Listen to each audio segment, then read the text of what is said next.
In this lesson, I want to show you how to get started tracking using HyperTracker. Now, once you've set up a HyperTracker account and you've logged in, the very first thing that you want to do is click on Campaigns. And then you're going to click Create to create a new campaign. Now, when you create a new campaign, the first thing that you do is start with the campaign ID. Now remember, what we're doing here is we're going to be tracking each individual advertisement, each individual paid traffic source that you use separately. So for example, if you are doing Facebook advertising, maybe you'll have 3 different ads that you're running, or maybe you're targeting 3 different segments of your market. Well, if that's the case, you need to have a separate tracking campaign for each of those 3 ads, for each of those 3 different audiences. Because what that does for you is it will show you which of the 3 ads or which of the 3 audiences are profitable for you, which ones are working for you, and that is critical. You don't want to use the same tracking link for every ad, every campaign that you run in Facebook, or for every ad or every campaign that you run in Google AdWords, or for every banner. Instead, you want to make sure that you're tracking each individual channel and each individual source separately. So, we first want to start, like I said, with a campaign ID. Now, the campaign ID is really just an identifier. It's the thing that is going to be included in the tracking link. Now, you don't overthink this. You don't really need to create something that is crazy in terms of an ID. What we typically do is we'll go with something like, let's say, FB ad, and then we might say version 1, let's say. Let's just do it like this: FB ad version 1. And then what we do is we enter a name. And so over here, I'm going to go Facebook ad version 1, and then I'll put in the date. And so let's put in, this is just to help you now so that you can see on your campaign list the names of the campaign. So it gives you insight into what it is that this campaign is all about. Then I might say over here in the description, this is the first version of XYZ ad. Now, over here under group name, this is if you want to organize your campaigns. So this is just for you and your organization. So if maybe you have, you might have banners that you want to go with, that's one group. You might have, you might want to categorize by channel Facebook, so all of your Facebook campaigns go under that group. And again, that's just for your organization, because later on you'll be able to use that information. You'll be able to pull up all the campaigns in a particular group and so on. Now, the next section is the campaign password, and you don't need this at all. And so just get rid of that. Now, in the next section is where you enter the cost. Now, there's 2 different ways to enter the cost data when tracking a campaign. The first way is if you're doing PPC or pay-per-click. So, for example, if you're running a Facebook ad and you're paying per click, and you are paying 50 cents per click, let's say, because that's what you enter in to the data, to your budget. Well, you simply come in here and you type 50 cents, and then you check this little box over here so that it is a PPC campaign. Now, when you do this, what HyperTracker will do is every click that you get on your tracking link, the link that you create for this campaign, it'll add 50 cents in the cost column for you. So every time the tracking link gets clicked, it'll add whatever you put in here. The second way to enter your campaign cost is if it's a fixed cost. So for example, if you pay, let's say $100 for an email solo ad, or you pay $300 for for a banner placement for the month, let's just say, when you're doing it fixed cost and it's not based on per impression or per click or anything like that, then you simply enter the total cost of that ad right in here, and you don't check this box. Now, what I will tell you is that in some instances, you might not know what your per click cost will be. For example, in Facebook, you might see that you're entering 60 cents or 50 cents as a max cost per click, but maybe you only end up paying 30 cents a click. Well, there's a couple things that you can do. Number one, you can always go back into your campaign later, click on edit that campaign, and then go in here and change it from 50 cents to 30 cents. The other thing that you can do is you can leave this campaign cost as 0 to start with, and then just regularly go back into your Facebook advertising platform and see how much you've spent. Then take the total amount that you've spent to date, come back into HyperTracker, click on edit, and then enter that new number. So it might go from $50 to $60 to $80 to $100. And so you can simply come back in here and just change this campaign cost, and it will update the metrics for you and show you the new return on investment, the new profit, and so on. The next section, is count clicks. And I recommend that you just leave this once per session. And so what this means is that this will count clicks. This will count the total number of clicks that this campaign gets. Like if we left this on always, that means if somebody clicked on that tracking link 4 times, it will count those as 4 unique clicks or 4 different clicks in your campaign. And so we don't want that because it will skew your numbers. It'll skew your opt-in rate. It'll skew the metrics for this campaign. So we typically leave this as once per session. And in some cases, what we'll do is leave this as once per year. That means once per year means that all these time frames are based on like once per session means if somebody comes to your website and they click that tracking link again, 2 minutes later, it's not going to count as an additional click. It's only going to count as 1 click. Once per year means that it doesn't matter how many times in a year they're going to click on that link. It's still going to only count as 1 unique click. Now, the last section over here is enter your target URL.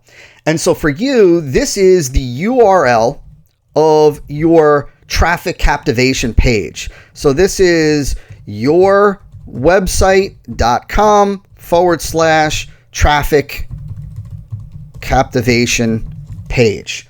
And what this does over here is this will HyperTracker will now, when we create this campaign, HyperTracker will give you a tracking link, and it'll say hypertracker.com/blah, blah, blah, and it'll have your campaign ID in there. When somebody clicks on that link, it will redirect them to this particular URL. And so this is where you want to send visitors through your tracking. Now, a cool feature of HyperTracker that is not included with AdTrax Gold, which is another tracking platform that is very, very similar to HyperTracker. Another feature is that you can actually split test pages. So there is split testing, which you're going to learn about inside the 6-Figure Funnel Formula training program. Another option is that you can add a second link in here. For example, let's say that you've got a second version of your traffic captivation page and you want to see which version generates more leads, which version generates more opt-ins, meaning which version has a higher percentage of visitors entering their email address to go into your funnel. Well, you could simply leave this right in here, and then in your tracking metrics, you'll be able to see which one of these 2 pages produced a higher result. And HyperTracker will automatically split the traffic between these two pages automatically for you. Now to get started, I just recommend that you leave your one URL in there for your traffic captivation page. The next step is that you simply click Create Campaign. And what you'll see is that, like I said, HyperTracker gives you a tracking link. This is the link that you're going to use for this particular ad. So we said Facebook ad version 1. Well, now when we go and we create the Facebook ad, we create the Facebook advertising campaign inside of the Facebook advertising platform, and we set up version 1 of the ad. When we enter the destination URL, the page that we want to send people to when they click on our Facebook ad, we're going to use this link right here. And by using this link, it's going to track everything that's going on. Now, there are 3 additional steps that you need to take to complete your tracking. The first is we need to generate what's called lead tracking code. And so, and that's going to track the number of people that actually opt in, that actually enter their email address on your traffic captivation page. And so in order to do that, we go up to integration. We click that button. And now what you'll see is a couple of options that we have. And so it says, what do you want to track? There are 2 things that we can track. We can track sales, which we're going to do next, or we can track what HyperTracker calls actions.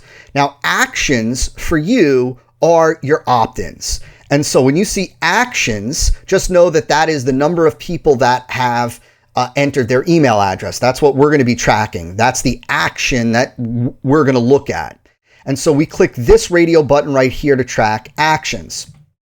Now it says enter the product or action name. So over here, you would enter the name. And maybe in this case, we just say opt-in. And then over here, you might put in a description, opt-in for traffic captivation page, version 1, let's just say.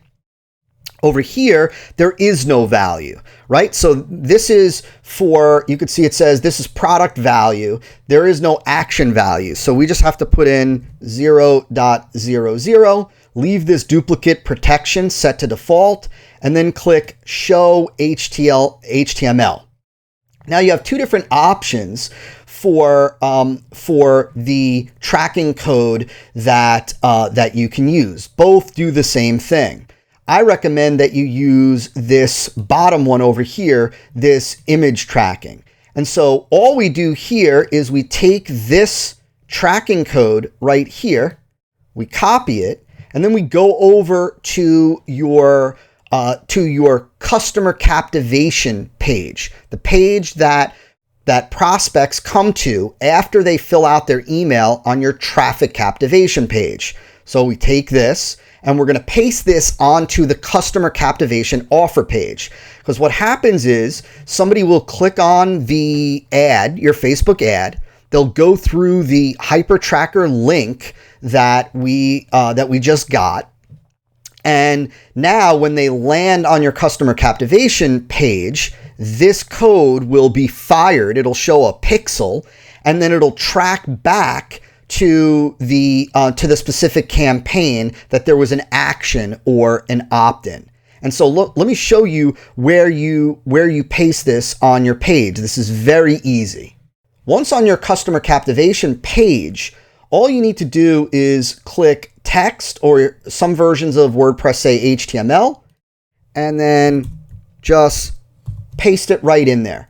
You just want to make sure that you're pasting this inside the HTML, the code version of the page. Now, some WordPress applications, some WordPress plugins, like for example, Optimize Press, will have a section that says code or scripts. You can just go ahead and paste that right in there. If you're given 2 different options for where to paste the code, whether it's in the header or the footer section, you want to go ahead and go with the header section. Now let me show you how to generate the sales code. Works the same exact way. We go back to the integration section. we leave this section on sales, and now you enter the name of the product, right? So this would be the name of your customer captivation, product. Over here, you can enter a description. And over here is where you enter the value of the product. So what is the price that the product sells for? So in your case, if the product sells for $26, you enter this without the dollar symbol, leave this on default, and then click Show HTML. Once again, you're going to take this, and now you're going to paste this code on the page that your customers will come to after they take advantage of your customer captivation offer. So in this case, there's two options. After your customer captivation page, people will have, prospects will have the ability to click an add to cart button and process their order. Now, maybe at the very beginning, when you're creating your six-figure funnel, you're not using right out of the gate the transaction maximization sequence. And so maybe you just send people to a thank you page that says, thank you for your purchase. Well, if that's the case, you want to take this code and you want to paste it right onto that page, the HTML section, like I just showed you, of the thank you page. And what that'll do is that will track the number of sales and that will track the revenue generated. This is what will allow you to see how many sales you're getting from your visitors, from your opt-ins, as well as the total dollar value of the sales generated for this campaign. And like you're going to learn later on, this is how you're able to determine the ROI of a campaign. By inputting the cost, by tracking the total sales, you're able to see which traffic sources are viable and which ones are not. Now, let me tell you a little hack that will allow you to track the add-on offers in your funnel as you've built those out. So let's say that you've got your transaction maximization sequence in place. So when you have the transaction maximization sequence in place, after the order form, individuals will come to your first add-on offer, your reverse add-on offer.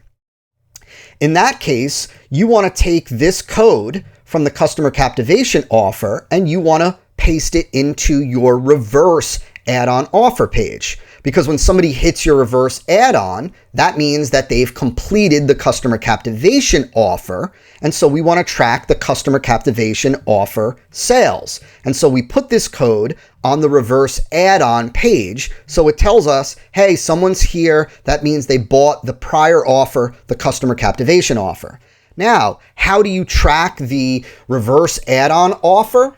Well, what you do is you go back to integration. Again, you go back to the integration code, and this time you'll enter the name of your reverse add-on.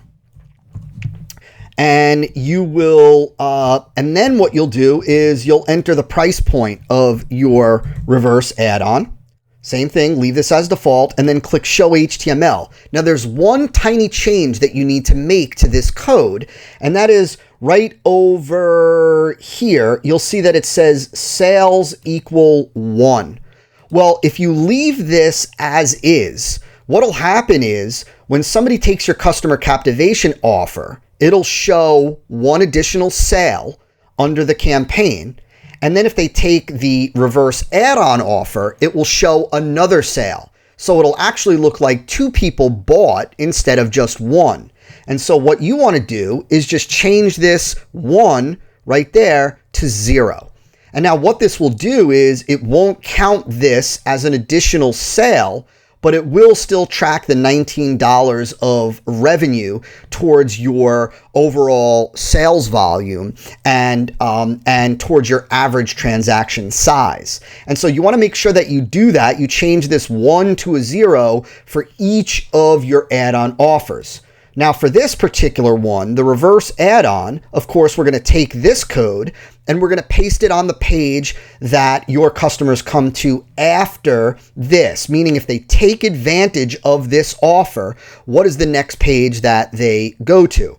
If you happen to have a soft offer add-on, well, then you're going to paste this code onto that page, because we know that if somebody reaches the soft offer add-on, that they've bought the reverse add-on, and so we want to track the sales revenue. And that's how you use HyperTracker to track all of your campaigns.